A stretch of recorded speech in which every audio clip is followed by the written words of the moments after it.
Other CNC CAD camp में आपका स्वागत है। मेरा नाम है अमरीश मल। दोस्तों, आज का टॉपिक है एम कोड के ऊपर। सीएनसी मशीन में जो हम एम कोड यूज करते हैं, इसका यूज हम प्रोग्राम में कहाँ पे करते हैं। यहाँ पे है M00 programme staff, M01 optional staff. तो बहुत सारे एम कोड हैं, इसका यूज हम प्रोग्राम पे कहाँ करते हैं और किस जगह पे करते हैं। तो आइए शुरू करते हैं। मैं एक प्रोग्राम लेता हूँ टर्निंग का और एक यूडिल का।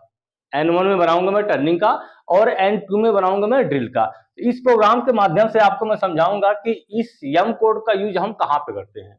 तो आइए शुरू करते हैं। O02 N1 G28 G28 U0.0 W0.0 T03 03 G97 S 800 M03 Go X 60.0 Z 2.0 G01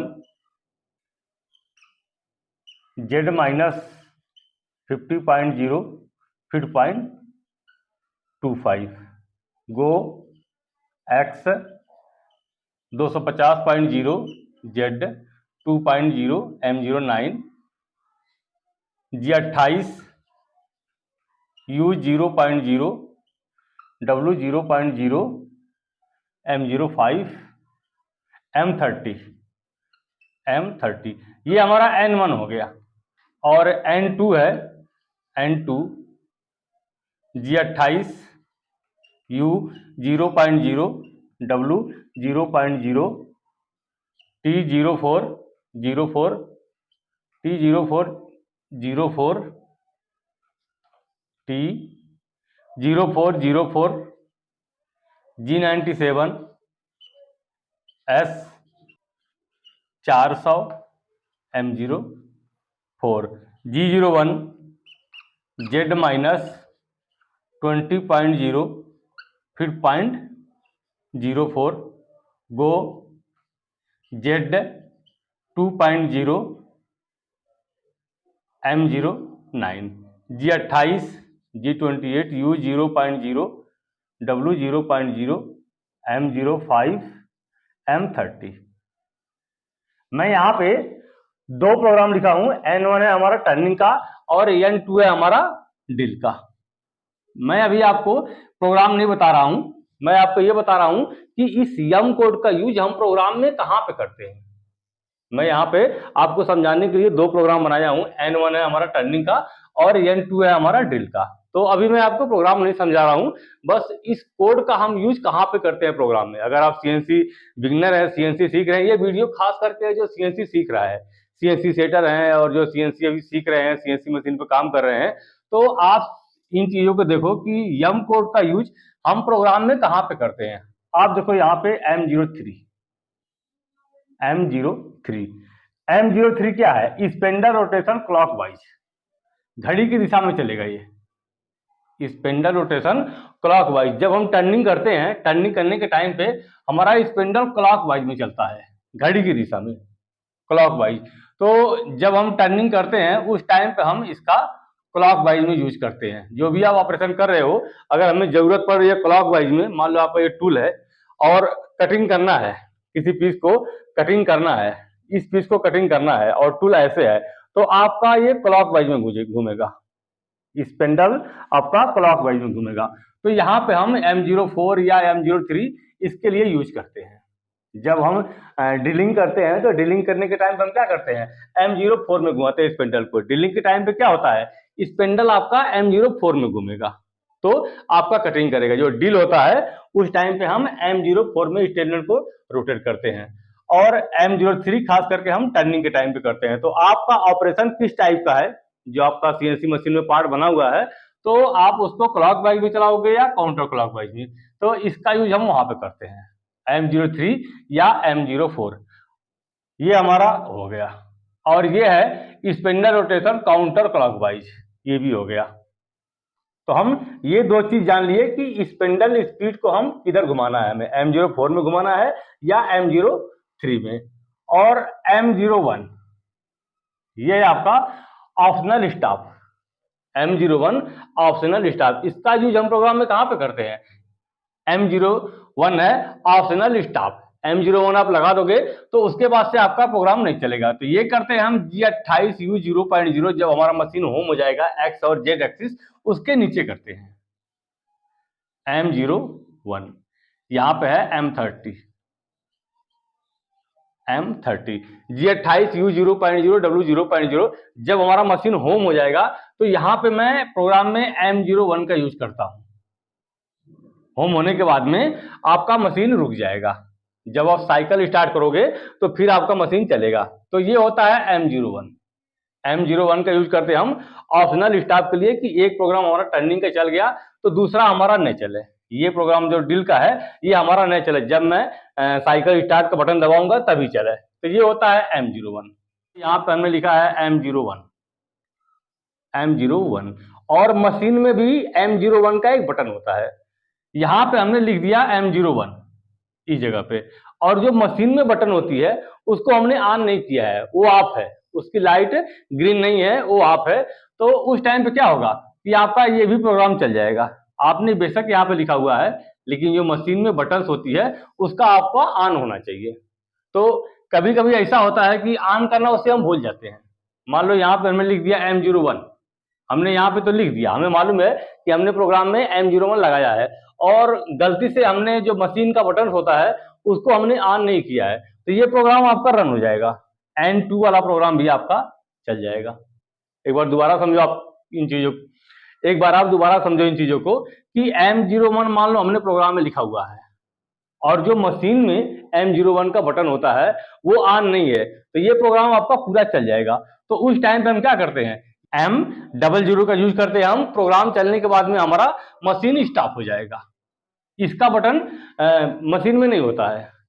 M00 जो है इसका बटन मशीन में नहीं होता है। अगर आपने प्रोग्राम में M00 लिख दिया है तो मशीन आपका रुक जाएगा। जब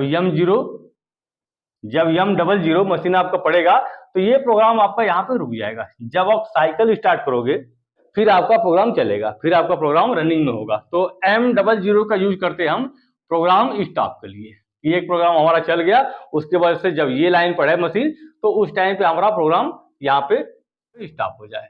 जब M00 मशीन ये पढ़े तो मशीन आपका वहां पे रुक जाएगी। ये होता है सेफ्टी पॉइंट। M00 का यूज करते हैं हम प्रोग्राम स्टॉप के लिए। जब हम नया नया प्रोग्राम बनाते हैं उस टाइम पे क्या करते हैं, हम एक टूल चला देते हैं, फिर कोई दूसरी मशीन है उस पर सेटिंग करने के लिए चले गए तो यहाँ पे हम M0 का यूज कर देते हैं उस टाइम पे कि जब ये टूल चल जाए तो मशीन अपने आप बंद हो जाए। जब बंद हो जाए उसके बाद से फिर हम आएंगे दूसरा प्रोग्राम को चलाएंगे। तो ये होता है M00।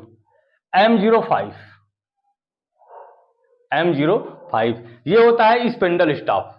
जब आपने इस पे स्पिंडल लगाया हुआ है M03 या M04, स्पिंडल आपका घूम रहा है, तो जब मशीन आपका होम होगा तो होम होने के टाइम पे आप इसको M05 स्पिंडल स्टॉप आप कर दोगे।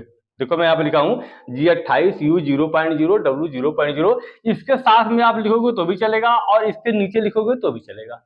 अगर इसके साथ में लिख रहे हो फिर भी आपका स्पिंडल बंद हो जाएगा, और अगर इसके नीचे लिख रहे हो G28U0.0 जैसे मैं लिखा हूं यहाँ पे M00, ऐसे ही अगर आप इसके नीचे लिख रहे हो फिर भी आपका स्पिंडल स्टॉप हो जाएगा, आपका स्पिंडल बंद हो जाएगा।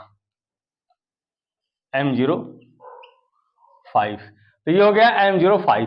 M08 और M07 ये होता है हमारा कूलेंट का, ये पानी का होता है। CNC मशीन में जो पानी चलता है ये इसका कोड है M08 का यूज करते हैं हम कूलेंट के लिए।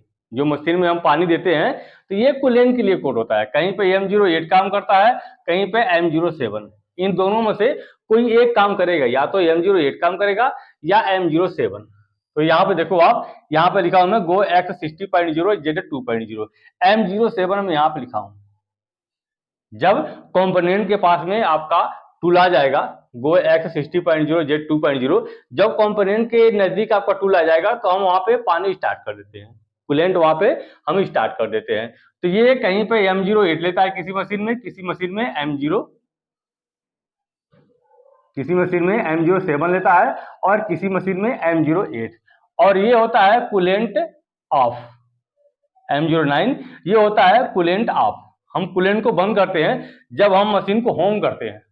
ये देखो गो X 60.0, Z 2.0, G01, Z minus 50.0। जब 50 हमारा टर्निंग हो गया तो टूल हमारा ऊपर हो गया। ऊपर कहाँ पे गया? गो एक्स 250.0, जेड 2.0। तो यहाँ पे मैं 9 लगाया हूँ, M09, कि हमारा पानी बंद हो जाए। अगर आप M09 कोड नहीं लिखोगे तो पानी आपका मशीन में चालू हो जाएगा, चालू रहेगा। जब मशीन आपका होम होगा G28, U0.0, W0.0, एक्स और जेड एक्सिस, उस टाइम पे पानी आपका चालू रहेगा, अगर आप यहाँ पे M09 नहीं लिखोगे।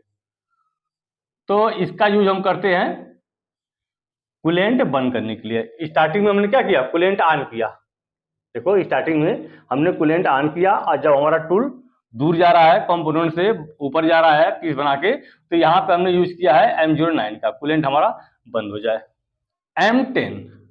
M10 का यूज करते हैं हम चक डी क्लैम्प के लिए, और M11, M11 का यूज करते हैं हम चक क्लैम्प के लिए। इस चक क्लैम्प के लिए आपका जो मशीन होता है उसके नीचे फुट क्लैम्प होता है, पैर से दबाने वाला होता है हमारे पास में। तो उसको जब मैं एक बार दबाऊंगा तो क्लैम्प होगा, और एक बार दबाऊंगा तो मैं वो डिक्लैम्प हो जाएगा। तो कभी कभी किसी केस में ऐसा होता है कि वहां पे जैसे कुछ चिप्स होते हैं, बुरादे होते हैं, नीचे गिरे होते हैं, या कोई लोहे का टुकड़ा उस पर गिर गया तो तार कट जाते हैं। तो उस टाइम पे कुछ भी आपका काम नहीं करता है, कितना भी आप प्रेस करोगे पैर से तो वो काम नहीं करेगा, न क्लैम्प होगा न डिक्लैम्प होगा। तो उस टाइम पे हम क्या करते हैं? चेक करने के लिए हम क्या करते हैं? मशीन में M10 लिखेंगे, M10 लिखेंगे और उसको साइकिल स्टार्ट करेंगे। MDI में जाएंगे हम मशीन में, और MDI में जाके लिखते हैं M10।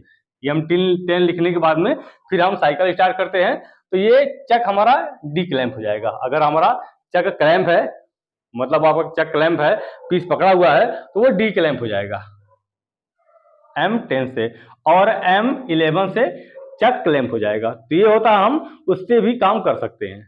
अगर आपका फुट स्विच नहीं काम कर रहा है तो आप मशीन में M10 डाल के आप डी क्लैम्प कर लोगे, और M11 डाल के आप क्लैम्प कर लोगे। तो ये खास करके हमें चेक करने के टाइम पे होता है, जब हमारा फुट स्विच काम नहीं करता है तो उस टाइम पे हम इस कोड का मशीन में यूज करके देखते हैं कि मशीन में हमारा ये कोड काम कर रहा है कि नहीं, चेक क्लैम्प हो रहा है कि नहीं, चेक डी क्लैम्प हो रहा है कि नहीं। और M16 होता है आपका चक ID सेलेक्ट, और M18 होता है आपका चक OD सेलेक्ट। आपके मशीन में इसकी बटन्स होती हैं, मशीन में बटन होता है, उस पर लिखा होता है चक ID सेलेक्ट, चक OD सेलेक्ट। किसी किसी मशीन में ये बटन्स नहीं होती हैं, तो उसको क्या करना होता है आपको? MDI में जाके, हम MDI में जाते हैं और लिखते हैं M16 in the block insert, और साइकिल स्टार्ट करते हैं तो ID सेलेक्ट हो जाएगा। MDI में जाके हम लिखेंगे M16 और इन द ब्लॉक करेंगे, इंसर्ट करेंगे, और उसको हम साइकिल स्टार्ट करेंगे, तो ये हमारा चक ID सेलेक्ट हो जाएगा। अगर आपके मशीन में चक OD ID सेलेक्ट का बटन नहीं है तो आप इसका MDI में जाके M16 का यूज करोगे तो ID सेलेक्ट होगा, और M18 का यूज करोगे तो OD सेलेक्ट होगा। M18 के यूज के लिए क्या करते हैं? MDI में जाते हैं, हम लिखते हैं M18 in the block insert, और साइकिल स्टार्ट का हम बटन दबाते हैं, तो हमारा चक OD सेलेक्ट हो जाता है। इसमें बहुत सारे अभी M कोड्स हैं, तो अगली वीडियो में जो M कोड छूट रहा है उसको कवर करूंगा अगली वीडियो में। दोस्तों, चैनल पर नए हैं, चैनल को लाइक कीजिए, सब्सक्राइब कीजिए, और हमें कमेंट जरूर करिए कि आपको वीडियो कैसी लग रही है। मिलते हैं अगली वीडियो में, जो M कोड हमारे छूट गए हैं उसको मैं अगली वीडियो में कवर करूंगा। मिलते हैं अगली वीडियो में, धन्यवाद।